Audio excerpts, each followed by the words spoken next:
kigenda cyane se ngo wowe uyobera yuko abahungu ninge sikiriza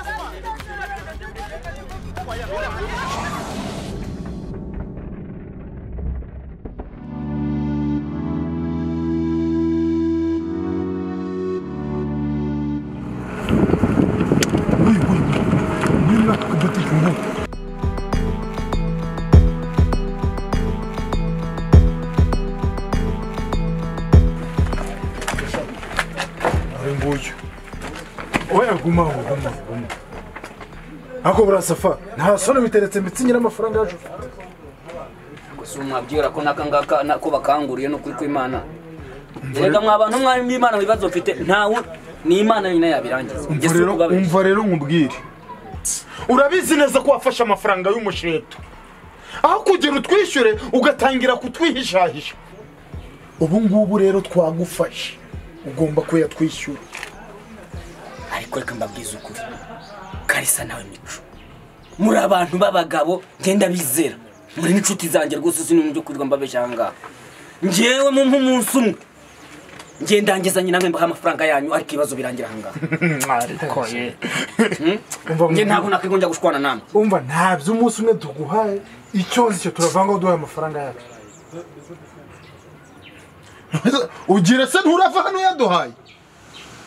nta kindi urava hano uduhaye utwishyuye ngenda narambiwe nibyo ariko reka mbabwire ndabona mwabigize birebire isaha imwe munaniye kuyihangana nge nkabaka amafaranga yanyu nkabahera rimwe umva nkubwire Safa iyo saha imwe turayiguhaye ariko n'ubundi nta hantu urajya turaturi kumwe nawe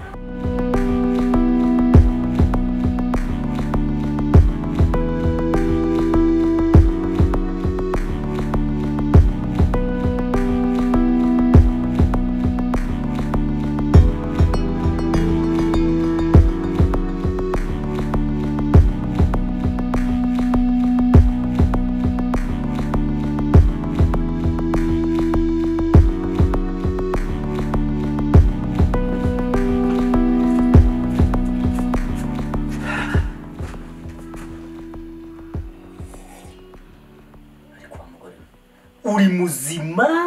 cyangwa warasaze kuva mu gitondo sinari ibintu sinagiye mbisiganga none mbisa ibi ni muhango cyangwa ariko nagusobanuriye impamvu kandi ndaje mu kanya mbikureho ngo ariko ndetse nkakubwira ngo njye uzane impamvu zawe rimwe kabiri kuri bintwara haha reka nkubise nigire hanze kuva nimugoroba nabonye ufite amahane we icara aho ngaho umaze kunanira umaze kugaga ngenda vuga nsubira mu kanwa niba ari n'ibisazo ufite biragusha ndavuze gukora ibintwara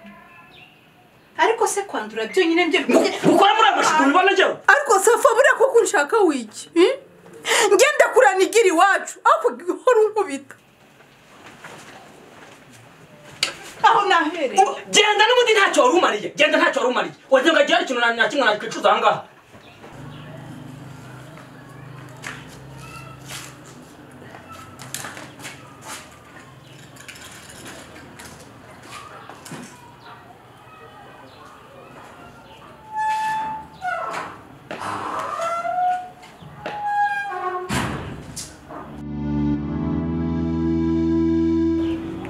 kuko buriya mutipe aratwishyura umva Mico niyo cyaba ari igikombe turagitwara